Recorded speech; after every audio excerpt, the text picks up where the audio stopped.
जरा इस चेहरे को देखिए जो कि बीजेपी का कैंडिडेट है वायनाड लोकसभा एरिया से, जिसके ऊपर टोटल 242 क्रिमिनल केस के चार्जेस हैं।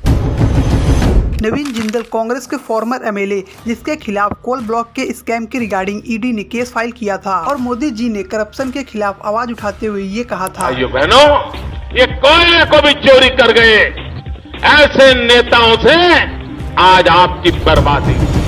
लेकिन आज का दिन देखिए, मोदी जी ने अपने इको फ्रेंडली वॉशिंग मशीन के जरिए नवीन जिंदल को करप्शन मुक्त कर दिया और मोदी जी ने बीजेपी में शामिल करने के बाद उन्हें इलेक्शन लड़ने के लिए लोकसभा की टिकट भी दे दी।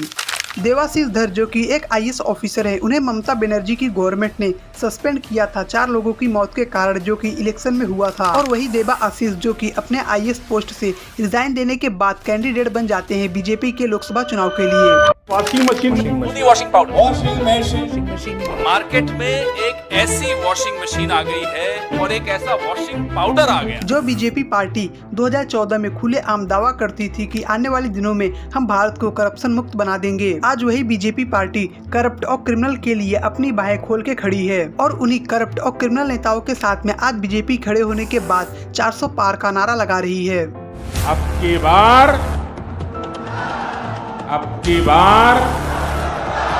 एक तरफ मुख्तार अंसारी, जिसे जेल में हार्ट अटैक आ जाता है, लेकिन वही दूसरी तरफ बीजेपी कैंडिडेट के सुरेंद्र, जिसके ऊपर 243 क्रिमिनल केस के चार्जेस है, वो खुलेआम इलेक्शन की रैलियों में पार्टिसिपेट करता है। अब इसे देखने के बाद तो ऐसा ही लगता है कि आपके ऊपर कितने भी बड़े चार्जेस क्यों ना हो, बस आप बीजेपी से हाथ मिला लीजिए, जिसके बाद आपके पीछे ईडी सीबीआई कोई नहीं पड़ेगा। और बीजेपी के पास इको फ्रेंडली वॉशिंग मशीन तो है ही है, जिसके जरिए आपके सारे पाप धुल जाते हैं। Washing powder Modi, washing powder Modi, कम कीमत में अधिक घोटाले लाया मोदी, इसीलिए तो हर चोरों को भाया मोदी।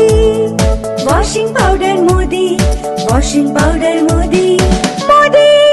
जैसे कि अरविंद केजरीवाल जो कि दिल्ली के करंट चीफ मिनिस्टर है, उन्हें ईडी इलेक्शन के जस्ट पहले लिकर केस में अरेस्ट कर लेती है। और वहीं पे दूसरी तरफ नवीन जिंदल, जिसके ऊपर कोल ब्लॉक के ऑक्शन में मैनिपुलेशन और मनी लॉन्ड्रिंग के चार्जेस हैं, उसे बीजेपी अपने इको फ्रेंडली वॉशिंग मशीन में करप्ट मुक्त बनाने के बाद लोकसभा इलेक्शन के लिए टिकट दे देती है। और बीजेपी की eco friendly washing machine use करने के बाद नवीन जिंदल के ऊपर इन्वेस्टिगेशन थोड़ी कम हो जाती है। देखिए, मोदी जी को भी पता है कि क्रिमिनल और करप्ट नेता भीड़ को इकट्ठा करने में एक्सपर्ट होते हैं और ब्लैक मनी को इलेक्शन में कैसे यूटिलाइज करना है बेटर तरीके से उन्हें पता होता है। और यही कारण है कि मोदी जी ने बड़े शार्प तरीके से गेम खेला, ईडी और सीबीआई को शतरंज के मोहरे बनाकर हर बाजी अपने हाथ में कर लिया है। मोदी जी ने ईडी के जरिए इको फ्रेंडली वॉशिंग मशीन का इन्वेंशन किया है, जिसे यूज करके 400 पार का नारा लगा रहे हैं।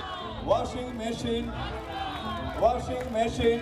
पिछले 10 साल के अंदर तकरीबन 25 से भी ज्यादा करप्ट नेताओं ने मोदी जी का हाथ पकड़ लिया और जो नहीं पकड़ते उन्हें जेल के सलाखों के पीछे डाल देते हैं। 10 अक्टूबर 2023 को आम आदमी पार्टी के संजय सिंह को अरेस्ट कर लिया जाता है लिकर बिजनेस मॉडल को लेकर। लेकिन बीजेपी क्या जिसने सेंट्रल गवर्नमेंट में रहते हुए अडानी जी के फेवर में एयरपोर्ट की पॉलिसी को ऐसा चेंज किया है, जिसके बाद अडानी ग्रुप ने तकरीबन 6 से भी ज्यादा एयरपोर्ट को एक्वायर कर लिया है। लेकिन अब ईडी और सीबीआई की नजर उन पॉलिसीज पे नहीं जाती जहाँ पे अडानी ग्रुप को बिलियन ऑफ डॉलर का प्रॉफिट हुआ है।